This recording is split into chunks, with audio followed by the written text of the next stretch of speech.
Bismillah walhamdulillah wassalatu wassalamu ala rasulillah sayyidina wa maulana Muhammad ibn Abdullah wa ala alihi wa sahbihi wa man walah wa la hawla wa la quwata illa billah. Setelah membahas tentang syarat-syarat sholat, kali ini masuk pembahasan ke dalam fardu sholat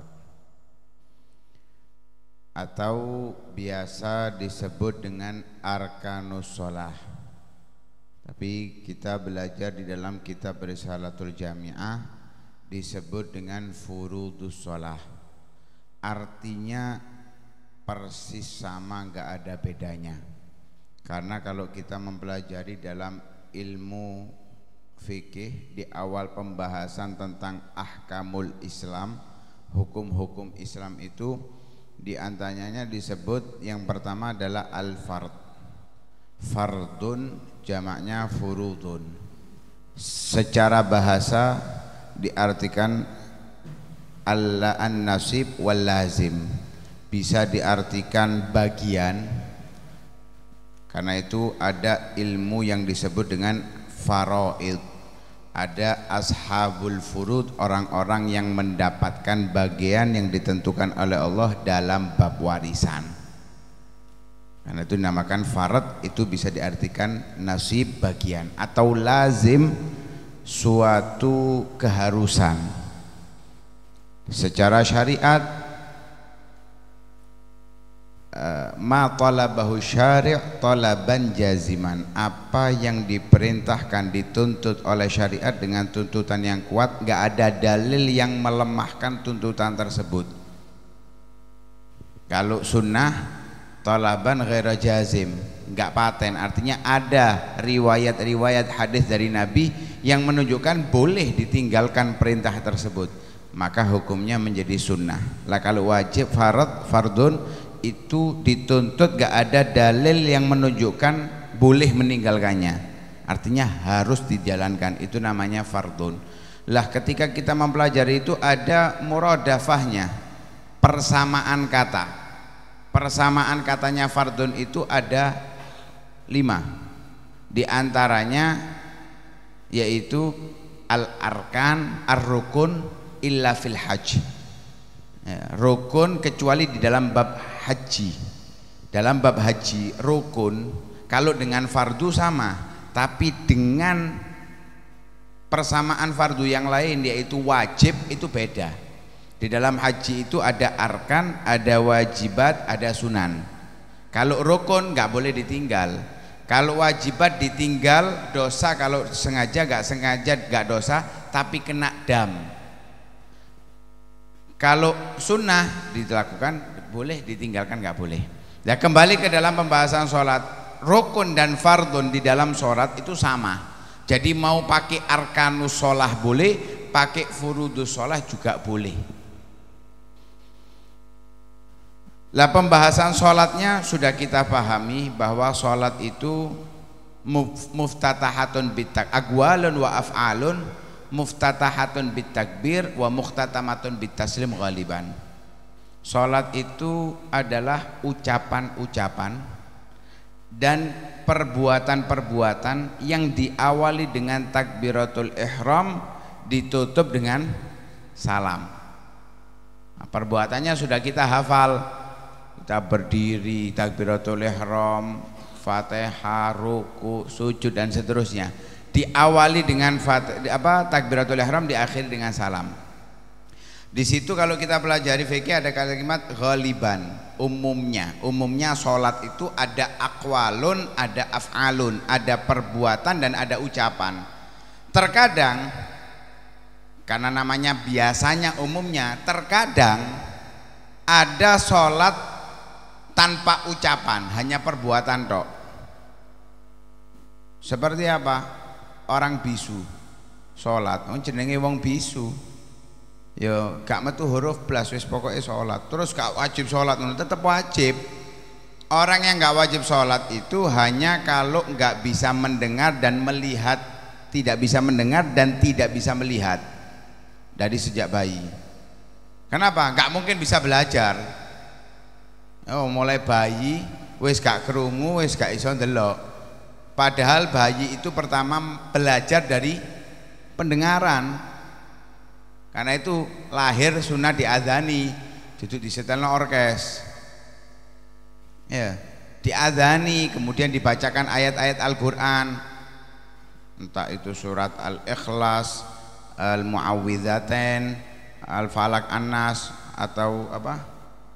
Al-Qadar, kemudian wa ini uidzuha bika wa dzurriyyataha minasyaitonir rajim, itu dianjurkan dibacakan di telinganya. Kenapa? Pelajaran pertama anak bayi itu dengan pendengaran, nggak bisa ngelihat masihan walaupun buka. Kalau dia tidak bisa melihat dan tidak bisa mendengar dari kecil, dia nggak mungkin bisa belajar, sehingga nggak wajib bagi dia sholat. Adapun bisu wajib sholat. Lah terus gimana? Nggak baca Fatihah, nggak takbiratul ihram, nggak apa-apa. Ya inilah yang dikatakan kadang ada orang sholat nggak ada ucapannya. Terkadang juga sebaliknya, ada orang sholat ucapannya ada, tapi gerakannya nggak ada. Yo nggak ono ruku'e, nggak ono ngadeke, nggak ono tasyahud awale, nggak ada. Duduknya nggak ada, wis ngeblak tok. Ya antara loro atau diikat. Ya diikat. Waktunya sholat, sholat. Terus gimana? Ya sudah, baca aja. Baca takbiratul ihramnya, baca Fatihahnya, kemudian ruku itu dengan isyarah-isyarahnya sampai salam. Hanya ada ucapan, nggak ada gerakan. Terkadang lebih parah lagi, sholat nggak ada ucapannya, nggak ada gerakannya, tapi dikatakan sholat. Wong bisu dicancang. Ya apa? Ya wis isyarat tok wis, nggawe ati tok ambek nggawe motong ini tok. Allahu Akbar. Allahu Akbar nggawe atine tok, bocah Allahu Akbar nggawe atine. Enggak ada ucapannya, enggak ada perbuatan, tapi dikatakan salat. Loh, ini gambaran bahwa salat itu dalam keadaan apapun selama akal kita masih ada wajib. Mau sakit, mau dipenjara, mau diikat, mau perang, semuanya tetap sholat itu hukumnya wajib. Selama berarti lek ono wong gak sholat tanda tidak ya ngono tok wis dadi. Oh gendeng wong iki ngono tok. Dadi wong gak sholat gendeng, gak Jumatan gendeng wong iki. Akhirnya gendeng kabeh, sing cerdas kok entuk wis. Nah, itu furudus sholat. Adapun sholat ini disyariatkan oleh Allah Subhanahu wa Ta'ala pas malam 27 Rajab. Menurut pendapat yang kuat, ketika Rasulullah Sallallahu Alaihi Wasallam Isra Mi'raj mendapatkan kewajiban sholat 5 waktu setelah diskon dari 50 menjadi 5 waktu. Yang pertama, daripada furudus sholat, fardu-fardunya sholat atau rukun-rukunnya sholat, yaitu an-niyah. Sebagaimana hadis yang populer di kalangan manapun, innamal a'malu binniyat. Al-Imam Syafi'i menyatakan sahnya amal itu tergantung dengan niat. Maka sholat harus diawali dengan niat. Lah niat dalam sholat itu ada 3 macam. Yang pertama, kalau sholatnya fardu, baik sholat 5 waktu, sholat nazar, ataupun sholat jenazah. Ya, sholat 5 waktu, sholat nazar, sholat jenazah, atau sholatnya nggak wajib tapi gambaran wajib seperti di pertemuan sebelumnya, sholat mu'adah, ngulangi sholat. Maka di sini harus menyebutkan 3 hal. Harus menyebutkan 3 hal, yaitu kalimat usolli, atau di bahasa Jawa bahasa Indonesia itu saya sholat. Kemudian fardho wajib, contoh misalkan zuhur, az-zuhri, usolli fardho zuhri, ini kewajibannya kalau sholat wajib. Usolli fardhu dhuhri, atau dibalik usolli dhuhra fardhon, tapi lebih afdal usolli fardhu dhuhri. Cukup taniat usolli fardhu dhuhri, cukup. Adapun kalau kita jadi makmum maka wajib menyebutkan makmuman. Ya, wajib menyebutkan makmuman. Itu kalau memang jadi makmum. Kalau jadi imam nggak harus. Mau niat imaman lillahi ta'ala boleh, nggak pakai imaman nggak apa-apa kalau jadi imam, tapi nggak dapat fadilah jamaah bagi imamnya. Tapi memang ada beberapa sholat yang wajib imamnya niat, kalau nggak niat nggak sah. Seperti apa? Jumatan, imamnya nggak niat imaman, ya nggak sah imamnya. Kenapa? Nggak berjamaah. Sholat Jumat itu harus dalam keadaan berjamaah. Lagi sholat nggak jamaah imamnya, ya nggak sah. Imamnya nggak sah, makmumnya sah. Imamnya yang nggak sah. Yang kedua, kalau niatnya, kalau sholatnya sunnah, lah sunnah ini ada dua, sunnah mutlak, ada sunnah yang ada waktu atau ada sebab. Yang pertama kita bahas sholat sunnah yang ada waktu dan yang ada sebab. Kalau sholatnya itu ada waktunya, seperti qobliyah ba'diyah, ya, seperti sholat duha, sholat witir, sholat taraweh, ini ada waktunya, maka diwajibkan menyebutkan dua hal, kalimat usolli saya sholat, kemudian nama sholatnya. Seperti apa? Usolli tarawih atau usolli minat tarawih, usolli duha, usolli witra, usolli rak'ataini minal witri misalkan, atau usolli minal witri. Apakah harus sunatan? Enggak harus, yang penting disebutkan namanya, usolli duha dan seterusnya. Ini kalau memang sholatnya ada waktu. Ada sebab, gerhana, usallil kusuf, misalkan gerhana matahari, kusufus syamas, usolli kusuful qamar misalkan, atau khusuf.